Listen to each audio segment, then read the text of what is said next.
সুপ্রিয় শিক্ষার্থী, সবাইকে শুভেচ্ছা। উচ্চারণে একটি বাক্য মুখস্থ করে কিভাবে অ উচ্চারণের 23টি নিয়ম মনে রাখা যায়, আমরা আজকে এই নিয়ে আলোচনা করব। ভিডিওটি শেষ পর্যন্ত দেখো, তাহলে অ উচ্চারণ সংক্রান্ত যত জটিলতা আছে তা কেটে যাবে। নিচের বাক্যটি মুখস্থ করলে বা মনে রাখলে অ উচ্চারণের 23টি নিয়ম মনে রাখা সম্ভব। পরীক্ষায় কিন্তু আসে মাত্র 5টি নিয়ম, তো সুতরাং 23টি নিয়ম যদি মনে রাখো তাহলে উচ্চারণ তোমার কাছে সহজ হয়ে যাবে। উচ্চারণ নির্ণয় করার ক্ষেত্রে তোমাকে সাহায্য করবে। তাহলে বাক্যটি কি?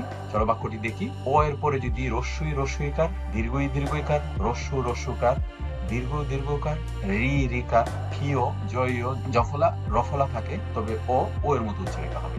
যেহেতু অ উচ্চারণের মধ্য দিয়ে 23টি নিয়ম মনে রাখা সম্ভব, অনেকে অকে উচ্চারণের মাস্টারম্যান বলে। খেয়াল করো কেন মাস্টারম্যান বলা হয়। অ এর স্বরূপটি আমরা একটু জেনে নিই।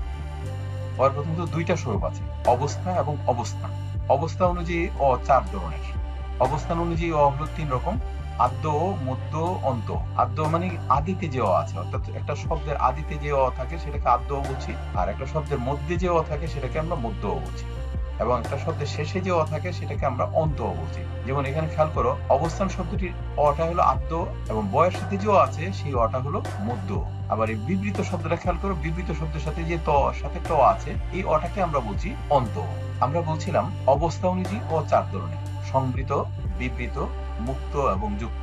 অবস্থা অনুযায়ী আমরা যখন উচ্চারণ করি, ঠোঁটের অবস্থা যদি গোল থাকে তাহলে আমরা তাকে বলছি সংবৃত, আর যদি ঠোঁটের অবস্থা চ্যাপ্টা হয় তখন তাকে আমরা বলছি বিবৃত।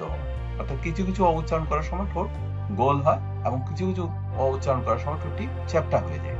এই চ্যাপ্টা হয় যেটা, সেটা হলো বিবৃত। মুক্ত খেয়াল করে অটা আছে, এটি কোনো ব্যঞ্জন ধ্বনির সাথে যুক্ত হয়নি, এই জন্য এটা মুক্ত। কিন্তু এই বয়ের সাথে কিন্তু একটি অ আছে, এইটি যেহেতু বয়ের সাথে আছে এই জন্য একে আমরা বলছি যুক্ত বা ব্যঞ্জনে যুক্ত। আমরা যে বাক্যটি বলেছিলাম যে একটি বাক্য মুখস্থ করলে 23টি নিয়ম মনে রাখা সম্ভব, এটি কিভাবে 23টি নিয়ম আমরা একটু প্রমাণ করার চেষ্টা করি। অ এর পরে যদি রস্যই থাকে তবে ও এর মতো উচ্চারিত হয়। যেমন স, এখানে একটি অ আছে, এখানে রস্যই আছে, এই জন্য ওকার হয়ে গেছে সই। একইভাবে এই বয়ের সাথে একটি অ আছে, যেহেতু এখানে রস্যই আছে এই জন্য এটা ও হয়ে গেছে বই। অ এর পরে যদি রস্যইকার থাকে তবে ও এর মতো উচ্চারিত হয়। যেমন এখানে খেয়াল করো, এটা কিন্তু অ এর পরে এই যে রস্যইকার আছে এই জন্য এই অটা ও হয়ে গেছে। এখানে এই গয়ের সাথে একটি অ আছে, এরপর রস্যইকার আছে এই জন্য অটা ও হয়ে গেছে। 3 নাম্বার, আমরা আগে বলছিলাম অ এর পরে, এখন বলবো আদ্য এর পরে যদি রস্যইকার থাকবে তো ও এর মতো উচ্চারিত হবে। যেমন এখানে খেয়াল করো, এই অটা কিন্তু আদিতে আছে সই, এখানে ও হয়ে গেছে সই। এখানে বয়ের সাথে কেউ আছে, এটা আদিতে আছে এই জন্য এরপর রস্যই আছে, এটা হয়ে গেছে বই। 4 নাম্বার, খেয়াল করো, মধ্য এর পরে যদি রস্যইকার থাকে তবে ও এর মতো উচ্চারিত হবে। যেমন কাকুলি শব্দের এখানে একটু মধ্যে একটি অ আছে, এরপরে রস্যইকার আছে এই জন্য অটা ও হয়ে গেছে। একইভাবে সরণী শব্দটা খেয়াল করে, এই মধ্যে একটি অ আছে, এরপর রস্যইকার আছে এই জন্য অটা ও হয়ে গেছে। 5 নাম্বার, অ এর পরে যদি দীর্ঘইকার থাকে তবে ও এর মতো উচ্চারণ হবে। যে খেয়াল করে, এই যে এই অ এর পরে দীর্ঘইকার আছে এই জন্য এই অটা ও হয়ে গেছে। 6 নাম্বার, অ এর পরে যদি দীর্ঘইকার থাকে তাহলে অটা ও এর মতো উচ্চারণ হবে। যেমন এখানে খেয়াল করো, অ এর পরে একটা দীর্ঘইকার আছে এই জন্য অটা ও হয়ে গেছে। 7 নাম্বার, আদ্য এর পরে যদি দীর্ঘই থাকে, আগে বলছিলাম আমরা অ এর পরে, এখন বলছি আদ্য এর পরে।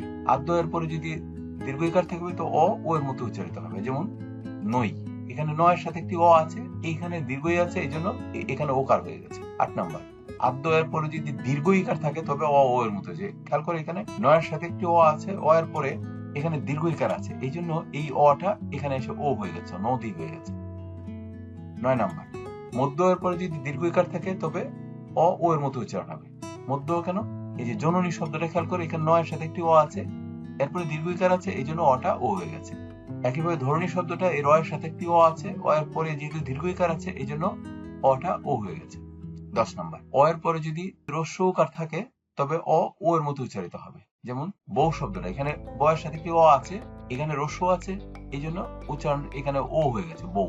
11, অ এর পরে যদি রস্যৌকার থাকে তবে ও এর মতো উচ্চারণ হবে। যেমন গয়ের সাথে একটি অ আছে, তারপর রস্যকার আছে এই জন্য এখানে অটা ও হয়েছে গরু।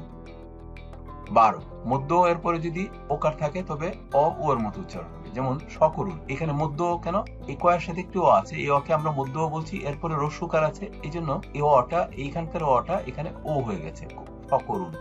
13, অ এর পরে যদি দীর্ঘকার থাকে তবে ও এর মতো উচ্চারণ হয়। যেমন খেয়াল করো, এখানে ময়ের সাথে একটি অ আছে, তারপর এখানে দীর্ঘকার আছে এই জন্য এখানে এই ময়ের সাথে অটা ও হয়ে গেছে, মোর উদ্যান।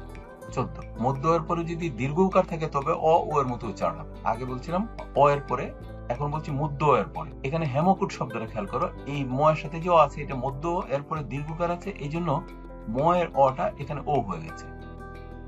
15। অ এর পরে যদি রিকার থাকে তবে অ ও এর মতো উচ্চারণ হবে।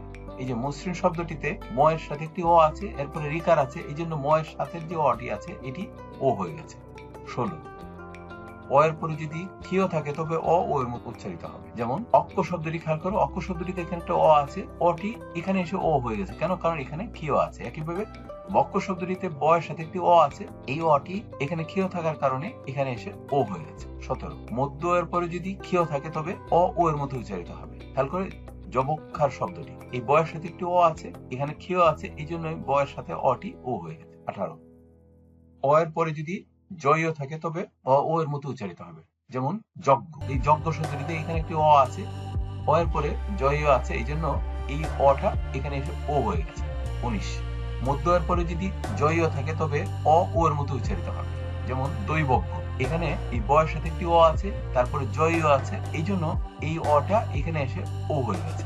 20। অ এর পরে যদি জফলা থাকে তবে অ ও এর মতো উচ্চারিত হবে। যেমন এই অ এর পরে এই যে জফলা আছে, এই জন্য এখানে এসে অদ্য শব্দটিতে এই অটা এখানে এসে ও হয়ে গেছে। একইভাবে গদ্য, এই গ এর সাথে একটি অ আছে, এখানে যেহেতু জফলা আছে, এই জন্য এই অটা ও হয়ে গেছে। 21। মধ্য এর পরে যদি জফলা থাকে তবে অ ও এর মতো উচ্চারিত হবে। যেমন আলস্য, এখানে ল এর সাথে একটি অ আছে, এটাকে আমরা মধ্য অ বলছি, এই অটা এখানে জফলা থাকার কারণে এই অটা এখানে এসে ও হয়ে গেছে, আলস্য। মধ্য এর পরে যদি জয় থাকে তবে অ ও এর মতো উচ্চারিত হবে। যেমন দৈবজ্ঞ, এখানে আমি মধ্য অ বলছি, এরপরে জয় আছে, এই জন্য অটা ও হয়ে গেছে। অ এর পরে যদি রফলা থাকে তবে অ ও এর মতো উচ্চারিত হবে। যেমন শ্রম শব্দ, এই শ্রমের তালবেশের সাথে একটি অ আছে, এর সাথে যেহেতু রফলা আছে, এই জন্য এই অটা ও হয়ে গেছে, শ্রম।